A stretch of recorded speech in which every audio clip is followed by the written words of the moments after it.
وَإِذَا قُرِئَ الْقُرْآنُ فَاسْتَمِعُوا لَهُ وَأَنصِتُوا لَعَلَّكُمْ تُرْحَمُونَ۔ اور جب قرآن پڑھا جائے تو توجہ سے سنا کرو اور خاموش رہا کرو تاکہ تم پر رحم کیا جائے۔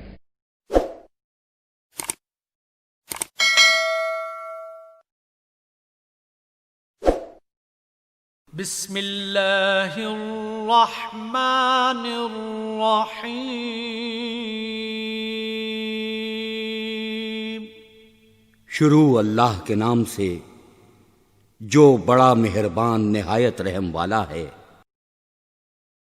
وَإِذْ قَالَ إِبْرَاهِيمُ رَبِّ اجْعَلْ هَذَا بَلَدًا آمِنًا وَارْزُقْ أَهْلَهُ مِنَ الثَّمَرَاتِ مَنْ آمَنَ مِنْهُمْ بِاللَّهِ وَالْيَوْمِ الْآخِرِ قَالَ وَمَنْ كَفَرَ فَأُمَتِّعُهُ قَلِيلًا ثُمَّ أَضْطَرُّهُ إِلَى عَذَابِ النَّارِ وَبِئْسَ الْمَصِيرُ۔ اور جب ابراہیم نے دعا کی کہ اے پروردگار اس جگہ کو امن کا شہر بنا اور اس کے رہنے والوں میں سے جو خدا پر اور روز آخرت پر ایمان لائیں ان کے کھانے کو میوے عطا فرما، تو خدا نے فرمایا کہ جو کافر ہوگا میں اس کو بھی کسی قدر متمتع کروں گا، مگر پھر اس کو عذاب دوزخ کے بھگتنے کے لیے ناچار کر دوں گا، اور وہ بری جگہ ہے۔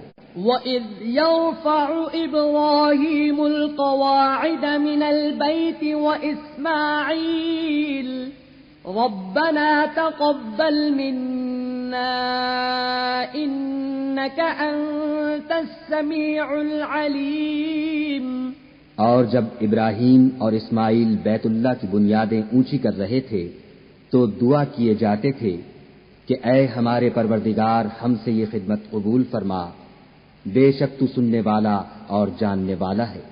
ربنا واجعلنا مسلمين لك ومن ذريتنا أمة مسلمة لك وأرنا مناسكنا وتب علينا إنك أنت التواب الرحيم۔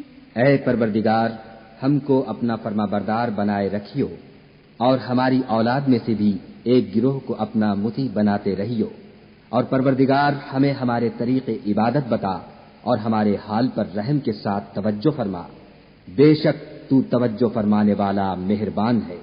ربنا وابعث فيهم رسولا منهم يتلو عليهم آياتك ويعلمهم الكتاب والحكمة ويزكيهم إنك أنت العزيز الحكيم۔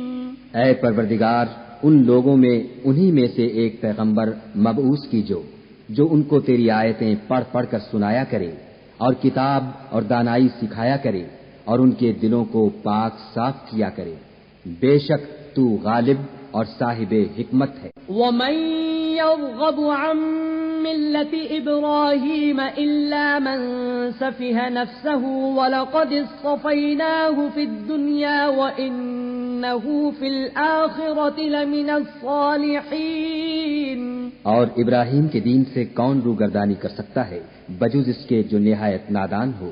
ہم نے ان کو دنیا میں بھی منتخب کیا تھا اور آخرت میں بھی وہ زمرہ صلحاء میں ہوں۔